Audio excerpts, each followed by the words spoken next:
चलो स्टार्ट करते हैं। हीरोन्स फॉर्मूला है ना, हीरोन्स फॉर्मूला हमने पढ़ लिया था बहुत अच्छे से, लेकिन जो इसमें अलग से क्वेश्चंस बनाए जा सकते हैं, ठीक है, आज हम उनको देखेंगे। उसके लिए कुछ कॉन्सेप्ट मुझे बताने पड़ेंगे, उसमें से बहुत सारे कॉन्सेप्ट आपको आते भी हैं। सबसे पहले हम बात करेंगे कुछ फिगर्स की। जैसे सबसे पहली फिगर रेक्टेंगल।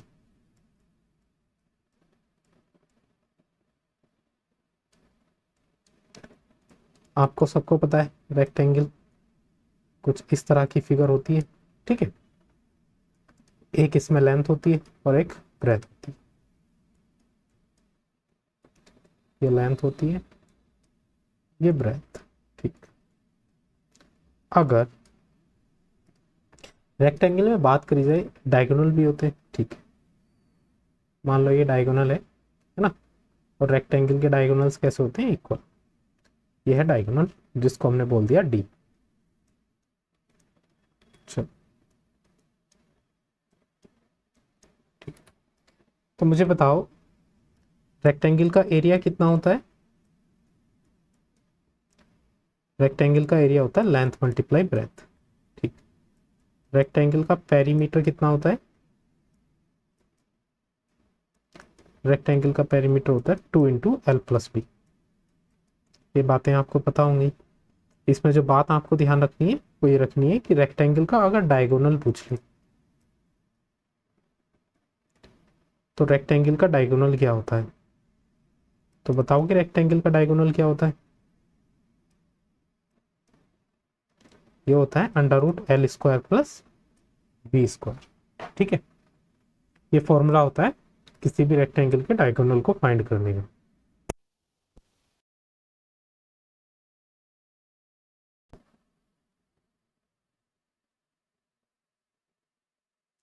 क्यों भाई।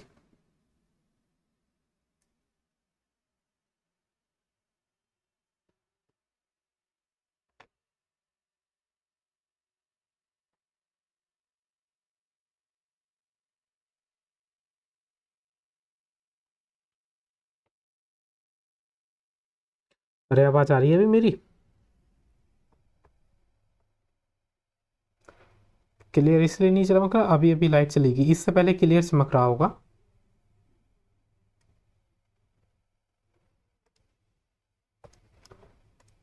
चलो अभी जो मैं पूछ रहा हूँ वो बातें मुझे बताओगे आप। आवाज मेरी सही आ रही है, ये बताओ। चलो रेक्टेंगल का जो एरिया होता है वो कितना होता है बताओ।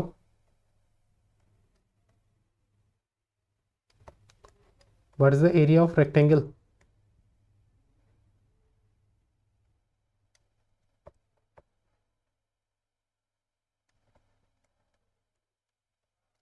लेंथ इनटू ब्रेथ, ठीक। जो सबसे मेन इंपॉर्टेंट पॉइंट याद रखना है वो डायगोनल। रेक्टेंगल का डायगोनल क्या होता है। डायगोनल कैसे फाइंड करेंगे रेक्टेंगल का।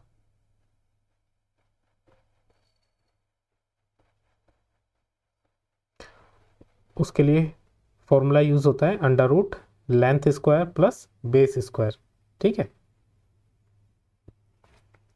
चलो बिलर चमक रहा है क्या अभी भी।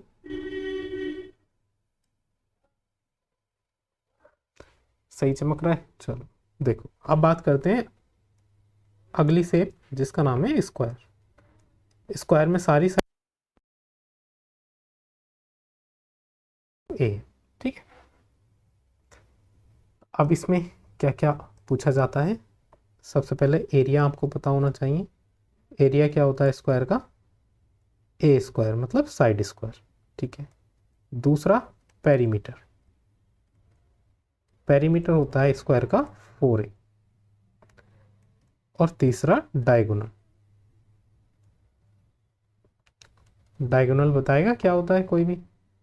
देखो डायगोनल होता है √2 × A के अंदर नहीं होता, ध्यान रखना। तो जो स्क्वायर का डायगोनल होता है वो होता है √2A। इनको आप साथ में नोट करते हुए चलो।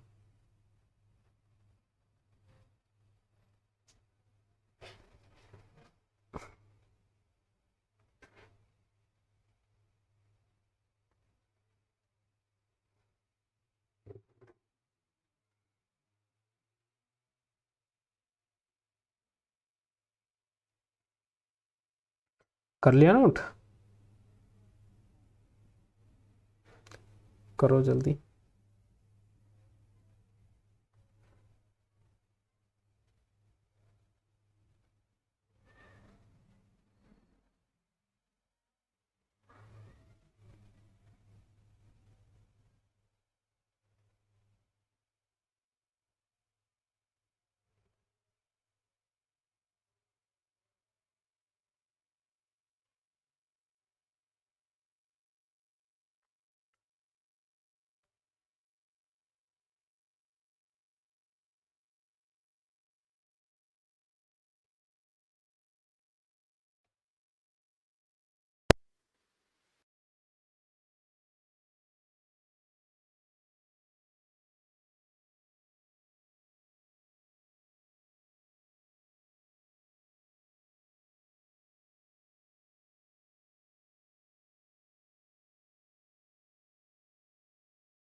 अब बताओ जरा, आप क्लियर आई ना आवाज? अच्छा, चलो ठीक है ठीक है।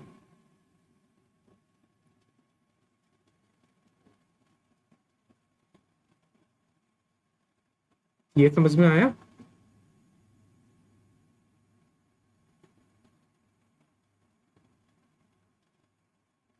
नोट कर लिया?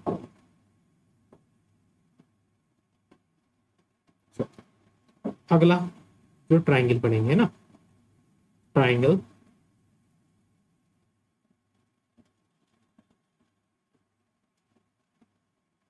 With sides A B and C. एक ऐसा ट्राइंगल जिसकी साइड्स गिवन हो ना, 3 साइड्स गिवन हो। मान लो एक साइड ए है, एक साइड बी है और एक साइड सी। इस ट्राइंगल का एरिया कैसे निकालना है? तो इस ट्राइंगल का एरिया निकालने के लिए अपने पास कौन सा फॉर्मूला होता है? हीरोन्स फॉर्मूला, है ना। तो इसका एरिया होता है अपने पास अंडर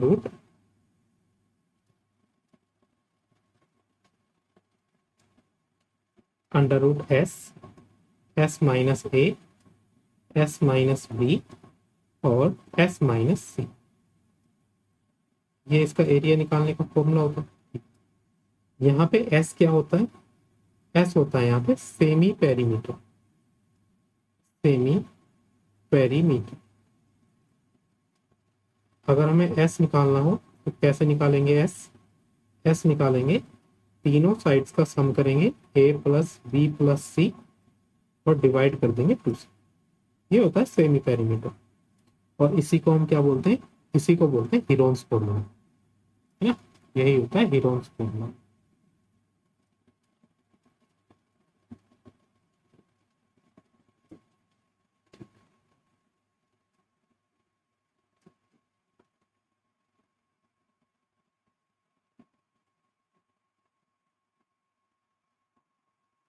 इतनी बात समझ में आई?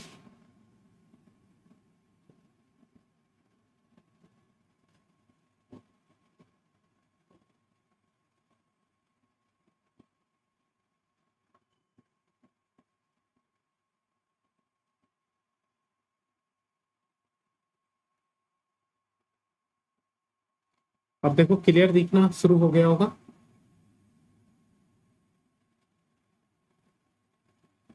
चलो ये नोट कर लिया। चलो, अब ये आपने फॉर्मूला जो मैं बताने जा रहा हूँ उसको ध्यान से देखना है और नोट भी करना है। अब हम पढ़ेंगे isosceles triangle. Isosceles triangle, isosceles triangle का एरिया क्या किसी को पता है कैसे निकालते हैं? देखो आइसोस्केल्स ट्रायंगल कौन सा होता है जिसमें दो साइड्स इक्वल होती हैं, है ना। मान लो ये एक साइड है ए और बाकी जो दो साइड्स हैं वो दोनों साइड्स बी और बी हैं। इतनी बात समझ में आई? ठीक है, ये जो बी है ये दो इक्वल साइड्स हैं और एक साइड है ए। तो अगर हमें इसका एरिया निकालना है, व्हाट इज द एरिया, कोई बताएगा क्या होता है आइसोस्केल्स ट्रायंगल का एरिया?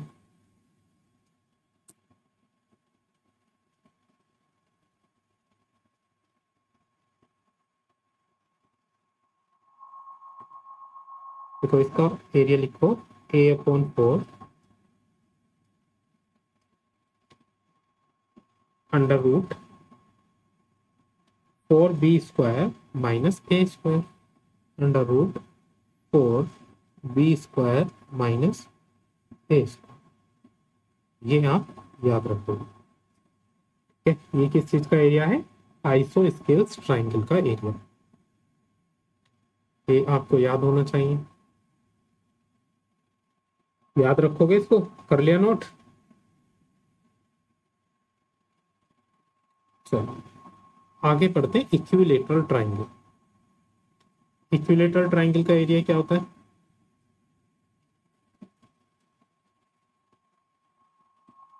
हाँ,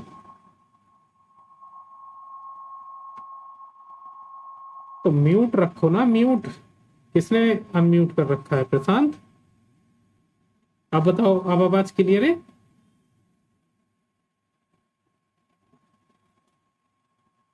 इक्विलेटरल ट्रायंगल, इक्विलेटरल ट्रायंगल कौन सा होता है? इक्विलेटरल ट्रायंगल होता है जिसमें तीनों साइड्स इक्वल होती हैं। ठीक है, मान लो ये वाली साइड भी है, ये वाली भी है और ये वाली भी है। तो इक्विलेटरल ट्रायंगल का जो एरिया होता है, इक्विलेटरल ट्रायंगल का एरिया होता है √3/4 इंटू a²। नोट करो इन दोनों फॉर्मूले को जल्दी।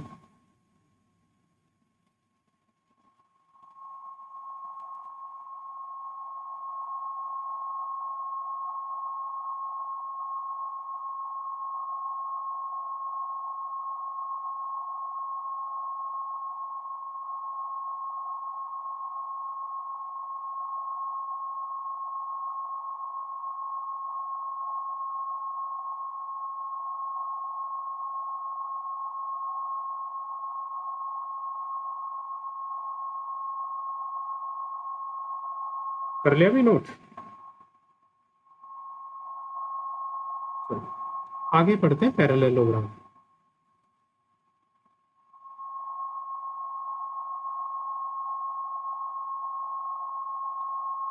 पैरेललोग्राम बताओ क्या होता है?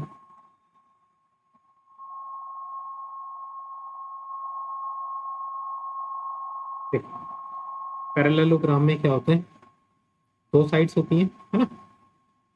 एक लेंथ हो गया,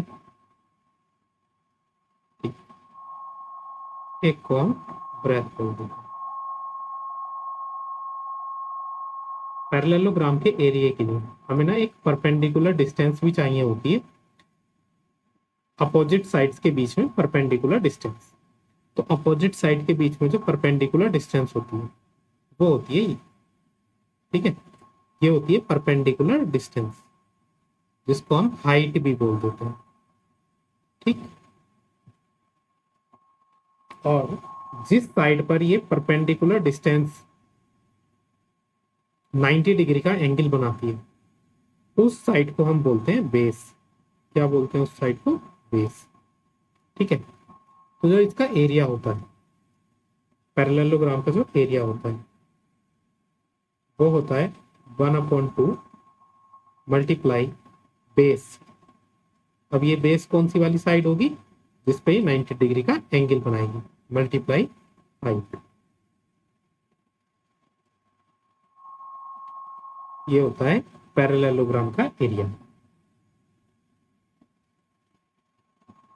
चलो आगे पढ़ते हैं रोम्बस।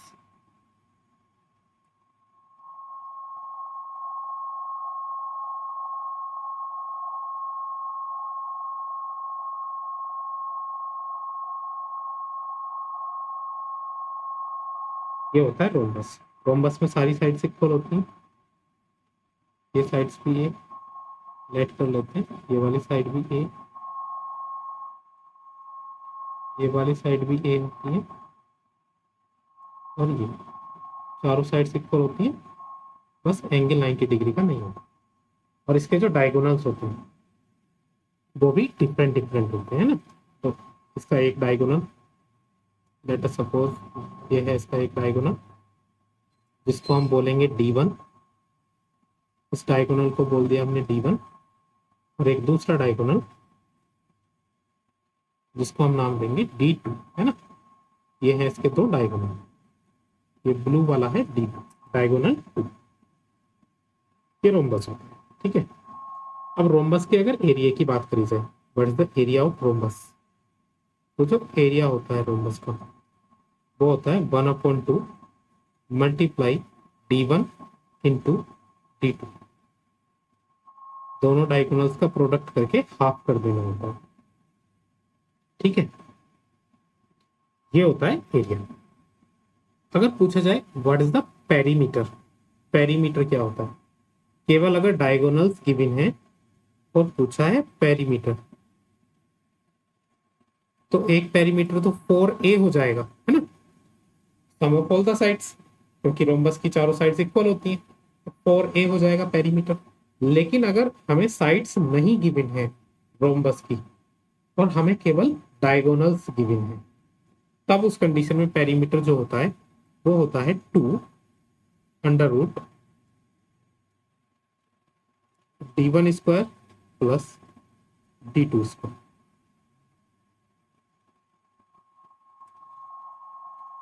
ये होता है पेरीमीटर। क्लियर है?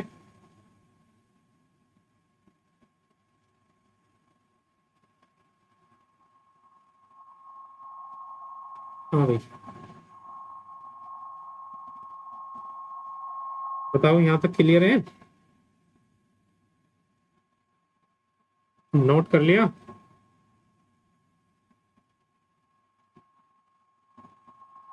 चलो अब अगली बात करते हैं ट्रेपेजियम। ट्रेपेजियम क्या होता है?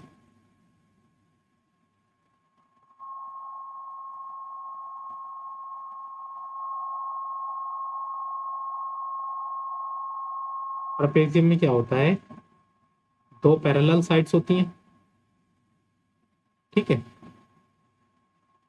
जिसमें दोनों डिफरेंट डिफरेंट साइड्स की होती हैं और दो नॉन पैरेलल साइड्स होती हैं। तो होता है ट्रेपेजियम। ठीक।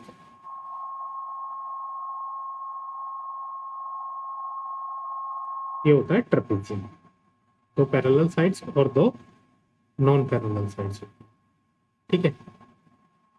अब इनके बीच की देखो एरिया, अगर हम इसका एरिया निकालेंगे, एरिया क्या होता है?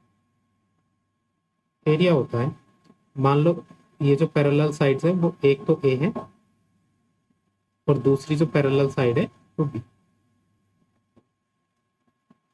तो एरिया निकालने के लिए सबसे पहले हमें इन दोनों के बीच की परपेंडिकुलर डिस्टेंस पता होनी चाहिए। दोनों पैरेलल साइड्स के बीच की परपेंडिकुलर डिस्टेंस कितनी है ये पता होनी चाहिए, है ना। परपेंडिकुलर डिस्टेंस को हम बोलते हैं हाइट, h। कैसी आवाज आ रही है? अरे बाकी सबको भी आवाज हल्की आ रही है क्या?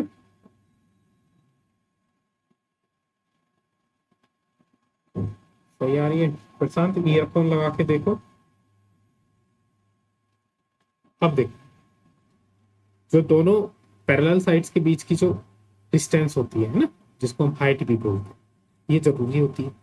तो जो इसका एरिया होता है वो होता है 1/2 multiply sum of parallel sides. दोनों साइड्स को जोड़ो, मल्टीप्लाई हाइट। हाइट मतलब जो इन दोनों के बीच की परपेंडिकुलर डिस्टेंस, ये होता है ट्रेपेजियम का एरिया।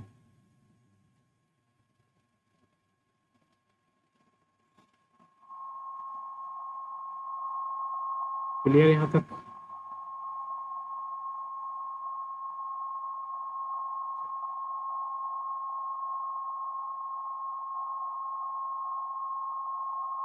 बात करते हैं हेक्सागोन।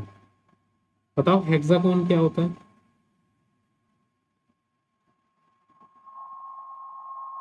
इसमें 6 साइड्स होती है ना, उसको हम हेक्सागोन बोलते हैं।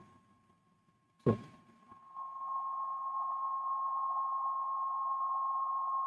ये एक हेक्सागोन है।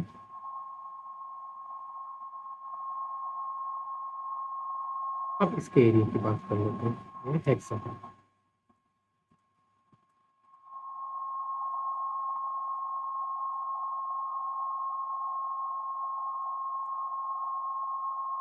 अब अगर हम रेगुलर हेक्सागोन की बात करें, है ना, रेगुलर हेक्सागोन, तो देखो रेगुलर हेक्सागोन होता है जिसकी सारी साइड इक्वल हो। 6 साइड होती हैं और 6 की 6 साइड इक्वल हो, उसको हम बोलते हैं रेगुलर हेक्सागोन, जिसमें सारी साइड्स इक्वल होती हैं। ठीक है। अब देखो इसका एरिया, एक तो तरीका है याद कर लो, एक तरीका मैं बता देता हूँ कैसे आया, है ना, याद करने की जरूरत नहीं है। देखो अगर हम अपोजिट वर्टेक्स इसमें मिलाएंगे, है ना, रेगुलर हेक्सागोन के अपोजिट वर्टेक्स अगर मिलाएंगे, तो देखो अपने पास क्या होता है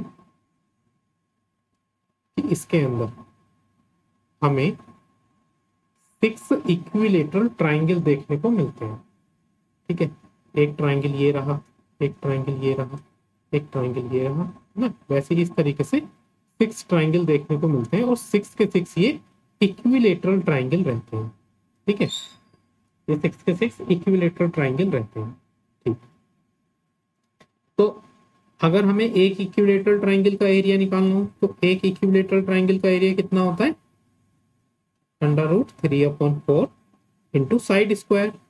साइड कितनी है इसमें? ए, तो ए स्क्वायर। लेकिन ऐसे ऐसे कितने ट्राइंगल है इसमें? 6, तो 6 इंटू 3/4 ए स्क्वायर, ये होता है इसका एरिया।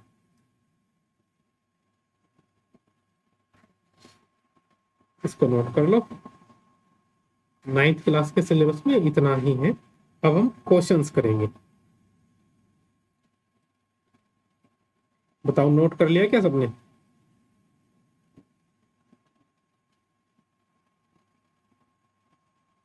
तो ये सारे फॉर्मूले जो मैंने बताए वो आपको अच्छे से आने चाहिए। ठीक है, रेक्टेंगल स्क्वायर आपको पता होगा, बस आपको ध्यान रखना है डायगोनल्स कैसे निकालते हैं। ठीक है, वैसे ही इस ट्राइंगल का एरिया राइट एंगल ट्राइंगल का पता होता है, हाफ बेस इनटू हाइट। ये अपना हीरोन्स फॉर्मूला था, अप्लाई करके भी देखा हमने, इस पे क्वेश्चंस भी करे, ये भी आता है हमको।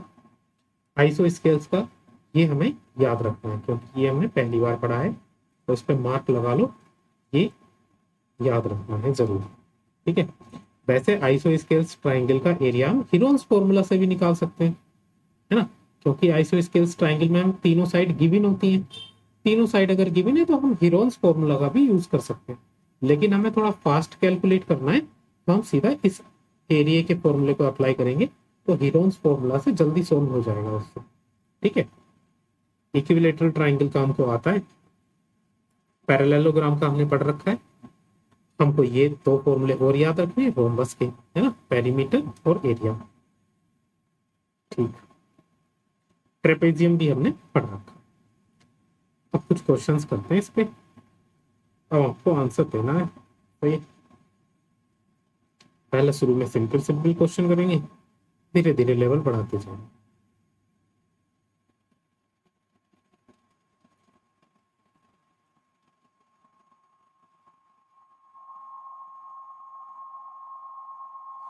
चलो स्टार्ट हो जाओ।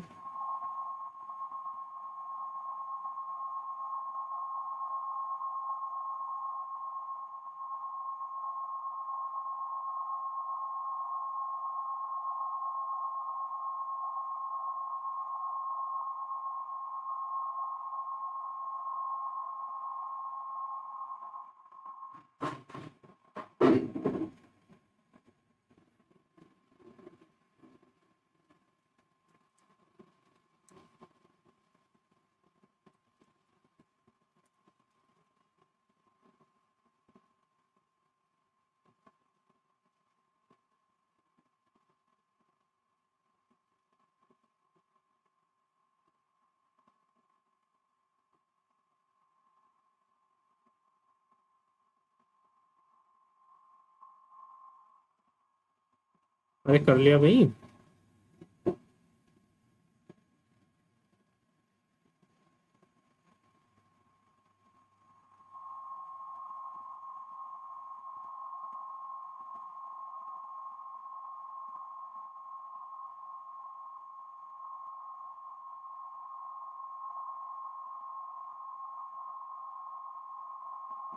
Twenty four centimetre square, simple सा था। एक राइट एंगल ट्राइंगल दिया हुआ था, सही है। और इसमें क्या दिया हुआ था, बेस दिया हुआ था इसका 8, और हाइपोटेनियस इसमें दी हुई थी 10। ठीक है, तो जो परपेंडिकुलर होता है वही अपना हाइट होता है। सबसे पहले ये हाइट हमको निकालनी पड़ेगी, है ना। हाइट निकालने के लिए यूज करेंगे पाइथागोरस थ्योरम का। पाइथागोरस थ्योरम जैसे ही हम इसमें यूज करेंगे तो 6 आना चाहिए मेरे हिसाब से ना, ये हाइट 6 आ रही थी। चलो 6 आ रही थी, बहुत अच्छी बात है। हाइट निकालना, बताओ सबने निकाल ली थी हाइट या किसी को बताऊं कैसे आई 6? अब अगर इसका एरिया हमको बताना है तो क्या होता है, half multiply base multiply height. तो बेस दिया हुआ है हमें 8 और हाइट दी हुई है 6। 2 4 जा 8, 6 4 जा 24 सेंटीमीटर स्क्वायर। चलो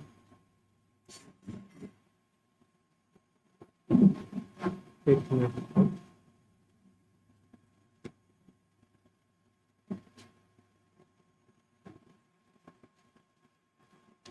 दूसरा क्वेश्चन थोड़ा अच्छा क्वेश्चन है, ध्यान से करेंगे। पहले पढ़ेंगे समझेंगे फिगर बनाएंगे, आसानी से हो जाएगा, वरना फिर मैं समझाऊंगा।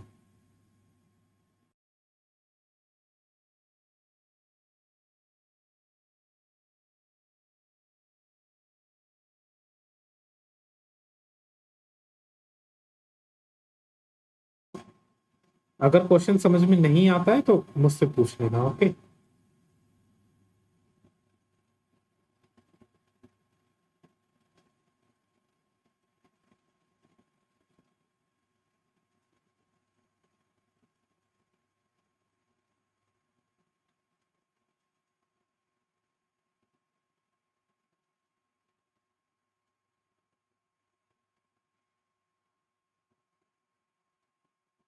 हाँ भाई प्रशांत, सही आ रही है आवाज नहीं?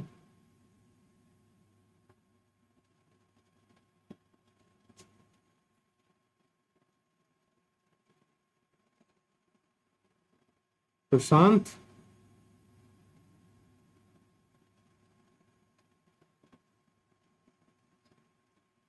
क्या हुआ, मौसम खराब है क्या?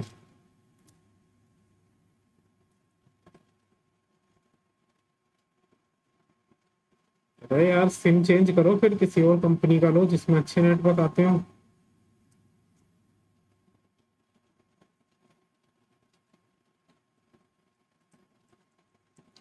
बीएसएनएल में अच्छे नेटवर्क आते हैं क्या?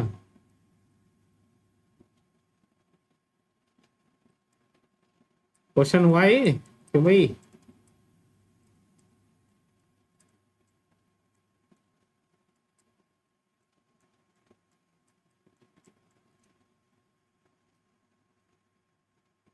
हाँ वेरी गुड। और किसी ने किया?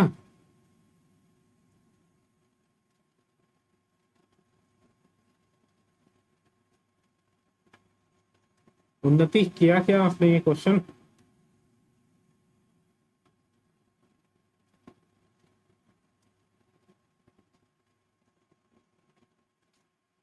देखो ये एक आइसो स्केल्स राइट ट्राइंगल दिया हुआ है, तो सबसे पहले तो हमें यही समझना है कि आइसो स्केल्स राइट ट्राइंगल का मतलब क्या होगा।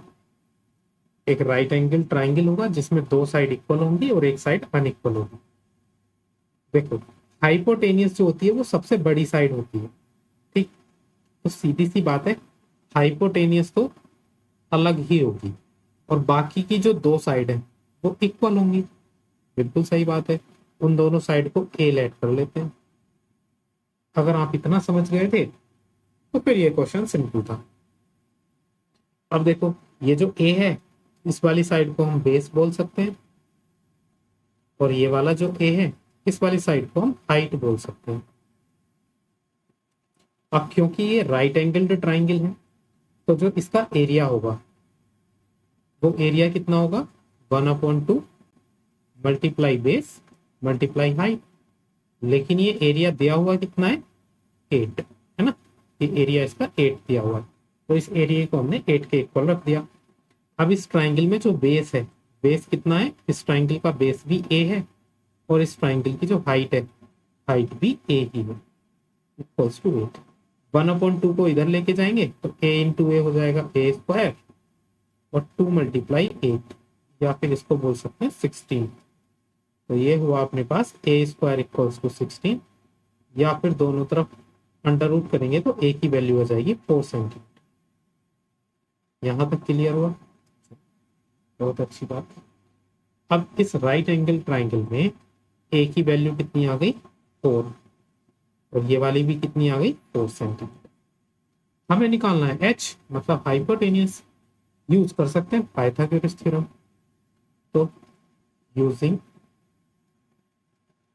पीजीटी है ना, पाइथागोरस थ्योरम, क्या होता है, हाइपोटेनियस का square equals to perpendicular square plus base का स्क्वायर। हाइपोटेनियस एच ही है अपने पास, परपेंडिकुलर अपने पास 4 आया तो 4 का स्क्वायर, बेस भी अपने पास 4 आया तो 4 का स्क्वायर। तो 4 4 जा 16 और 4 4 जा 16, ठीक है। और इसी को हम आगे लिख सकते हैं इस तरह से, 16 16 ये हो गया 32, या फिर जो एच की वैल्यू आएगी वो आएगी अपने पास √32। समझ में आया भाई सभी को? क्यों भाई, नोट कर लिया? आगे बढ़े, चलो।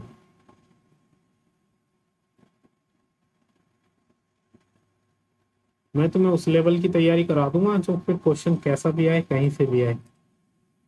एनसीईआरटी का तो तुम छोड़ ही नहीं सकते, एनसीईआरटी तो बहुत बार कर लेंगे इसको।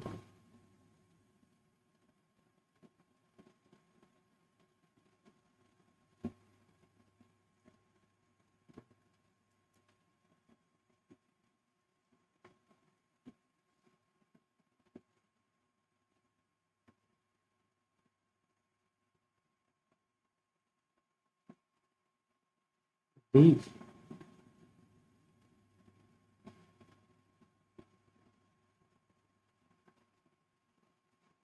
सभी का आ गया।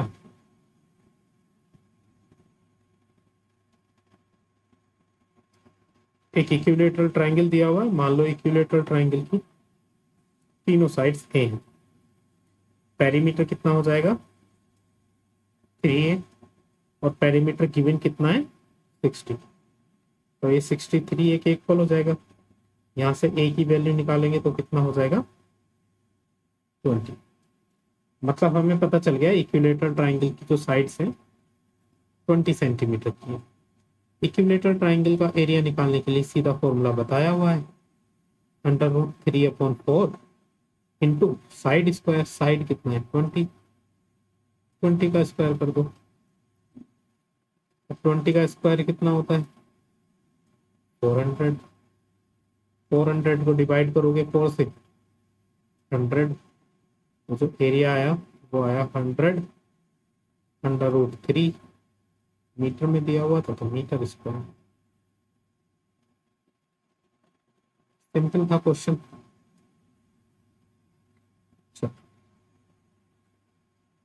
ये क्वेश्चन थोड़ा सा कैलकुलेटिव है, जल्दी से कैलकुलेट करेंगे इसको। बताओ कौन सा फॉर्मूला यूज करा जाएगा इसमें। हाँ, जब ट्राइंगल की तीनों साइड्स गिवन हो, एरिया पूछा हो, तो हीरोन्स फॉर्मूला यूज करेंगे। जल्दी बताओ कितना आएगा आंसर।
उन्नति कैसा गया आपका टेस्ट मैथ्स का? कोई क्वेश्चन छूटा तो नहीं? Very good. और साइंस का कैसा गया?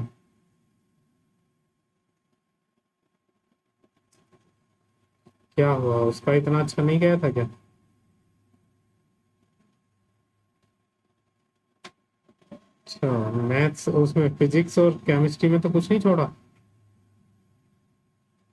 कुछ छूट गया था?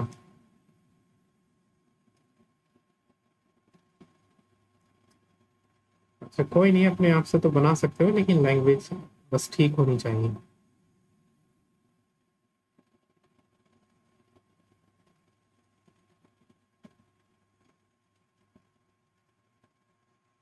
आया भी किसी का आंसर इस क्वेश्चन का? नहीं। हाँ बिल्कुल करो।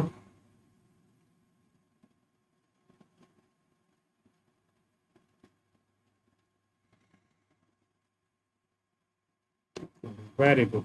1344 सेंटीमीटर इसको तो सॉल्व नहीं कराऊंगा मैं, इसको लेंथी है, बेकार में टाइम वेस्ट होगा।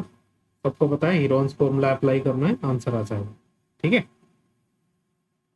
बहुत सारे टाइप के क्वेश्चन कर रहे हैं इसमें। अगला क्वेश्चन करते हैं,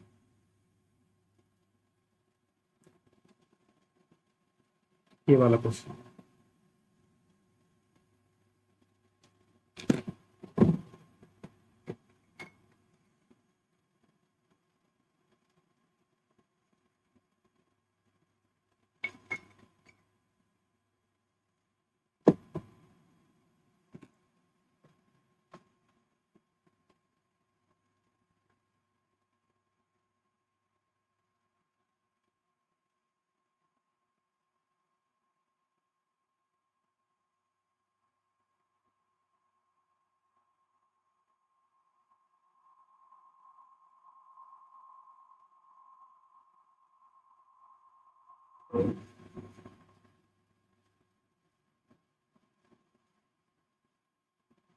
सभी का आ गया क्या?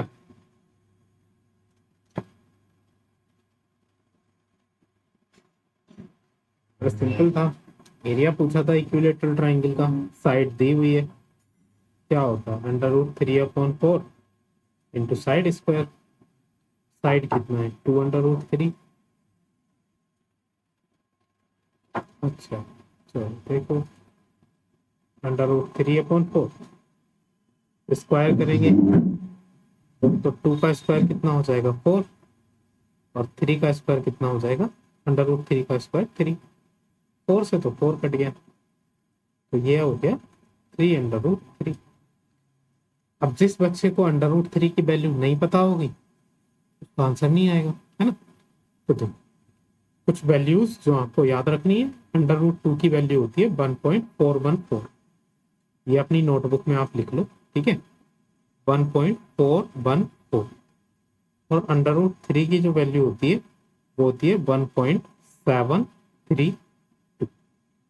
ये वैल्यूज आप अपनी नोटबुक में लिखो, सही है। मैथ्स में बहुत जगह यूज होती हैं, दो ही वैल्यू है, याद रहनी चाहिए, ठीक। √2 1.414 और √3 की वैल्यू होती है 1.732, ठीक है। तो जब हम यहाँ पे √3 की वैल्यू रखेंगे 1.732, तो यहाँ से जो अपना आंसर आएगा वो आएगा 5.196 सेंटीमीटर स्क्वायर। याद रहेंगी भाई ये वैल्यूज।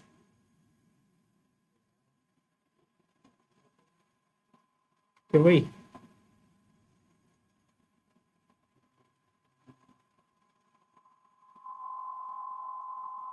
चलो अगला क्वेश्चन देखते हैं। ये रहा अगला क्वेश्चन।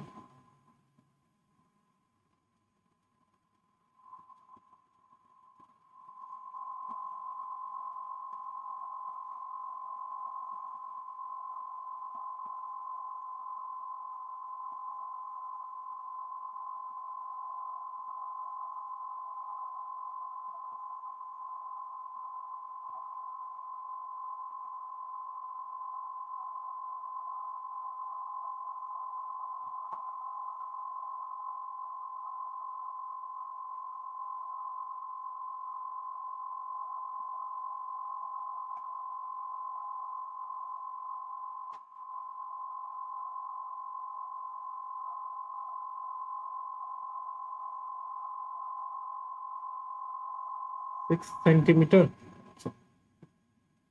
देखो क्या दिया हुआ है, इक्विलेटरल ट्राइंगल का एरिया दिया हुआ है ना। अच्छा, इक्विलेटरल ट्राइंगल का एरिया कितना होता है √3/4 इंटू साइड स्क्वायर। अगर हम साइड ए लेट कर लें तो ए का स्क्वायर। एरिया कितना गिवन है, एरिया गिवन है हमें 9√3, तो एरिया की जगह 9√3 रख देते हैं। ये हुआ √3/4 इंटू ए स्क्वायर, ठीक है। 4 को दूसरी तरफ भेजेंगे तो मल्टीप्लाई में जाएगा, 9√3 मल्टीप्लाई 4, और इस √3 को दूसरी तरफ भेजेंगे तो डिवाइड में जाएगा, और इधर बचेगा ए स्क्वायर। √3 से √3 कट गया, तो 9×4 = 36 इक्वल्स टू ए स्क्वायर। दोनों तरफ स्क्वायर रूट करेंगे तो ए की वैल्यू कितनी आ जाएगी अपने पास, क्योंकि 36 इसका स्क्वायर होता है 6, तो आंसर कितना हो जाएगा 6। ठीक है भाई।